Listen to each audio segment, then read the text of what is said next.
எதிர்த்து சரி நேற்று எபிசோட் எப்படி போச்சு நடச்சேன் பார்ப்போம். நேற்று எபிசோட் என்ன கட்டுறாங்கன்னா விசாரிச்சில் அடிப்பட்ட தெரிஞ்சு 4 மருமகள் வீட்டுக்கு வராங்க. அவங்க பார்த்து அழுகுறாங்க. உடனே அவங்களுக்கு கண்முழிச்சிடுறாங்க. அப்புறம் டாக்டர் செக் பண்ணி சொல்கிறாங்க இன்னும் இவங்களுக்கு எந்த பிரச்சனையும் இல்லை, அவங்க நார்மல் ஆகிட்டாங்க அப்படின்னு சொல்கிறாங்க. அப்போ அதை கேட்டு எல்லாருமே சந்தோஷப்படுறாங்க. அப்போ கதிர் வந்து நந்தினியை பார்த்து மன்னிப்பு கேட்குறான். இதே மாதிரி ரேணுகாட்டி அவங்க வீட்டுக்காரர் மன்னிப்பு கேட்குறாரு. சக்தி வந்து ஜெரண்டி மன்னிப்பு கேட்குறாங்க. அப்படியே குடும்பமே ஒற்றுமையாக இருந்த மாதிரி காட்டுறாங்க. அதுக்கப்புறம் பார்த்தா ஆதிக்குழு சேர வெளியே உட்காந்துருக்கான். அப்போ ஃபோனில் ஒருத்தவங்கிட்ட பேசிகிட்டு இருக்கேன். நான் பிளான் பண்ணபடியே எல்லாமே கரெக்டாக நடக்குது. அந்த பஞ்சாயத்தில் நீங்கள் என்னை தப்பாக பேசினால தான் இப்போ குடும்பமே எல்லாம் ஒன்று சேர்ந்த மாதிரி இருக்குது. இந்த விஷயம் யாருக்கும் தெரியக்கூடாது அப்படின்னு சொன்னால் நீங்கள் சொன்னால தானே உங்களை அப்படி தப்பாக பேசினேன், மன்னிச்சிருங்கண்ணே அப்படின்னு சொல்கிறாங்க. சரி யார்ட்டையும் சொல்லிடாதீங்க அப்படின்னு சொல்லிட்டு ஃபோனை கட் பண்ணிடுறான்.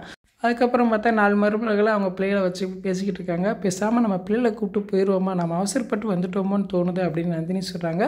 அப்போ ஈஸ்வரி சொல்கிறாங்க, இல்லை நந்தினி நம்ம கரெக்டான முடிவு தான் எடுத்திருக்கோம். நீங்கள் எங்கிட்ட சுற்றினா கடைசியில் உங்கள் பிள்ளைகளை சுற்றி தான் நீங்கள் உங்கள் நினப்பு இருந்துக்கிட்டு இருந்துச்சு, அதனால் வீட்டுக்கு வந்தது தான் சரி அப்படின்னு சொல்கிறாங்க. அந்நேரம் அவங்க அப்போ தான் கால் பண்ணுறாங்க. அப்போ ஜனனி தான் அட்டன் பண்ணிக்கிட்டு இருக்காங்க. அப்போ அவங்க சொல்கிறாங்க, சாதிக்கன்ட்டு வெளியே போயிட்டு திருப்பி ஒரு சின்ன சென்டிமெண்ட்டுக்காக திருப்பி வந்துட்டீங்களே, உங்களை மாதிரி முட்டாள்தல் யாருமே கிடையாது அப்படின்னு சொல்லிக்கிட்டு இருக்காங்க. இப்போ எங்களை என்ன தான் செய்ய சொல்கிறீங்க அப்படின்னு நந்தினி சொல்கிறாங்க.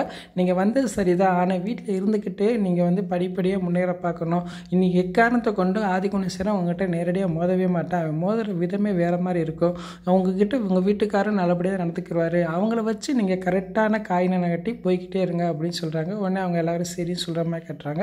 அப்படியே எபிசோட் முடிச்சிட்டாங்க. நாளைக்கு எபிசோட் எப்படி பார்த்து பேசுவோம். இந்த வீடியோ பிடிச்ச முடிக்க லைக் கொடுங்க. தேங்க்யூ.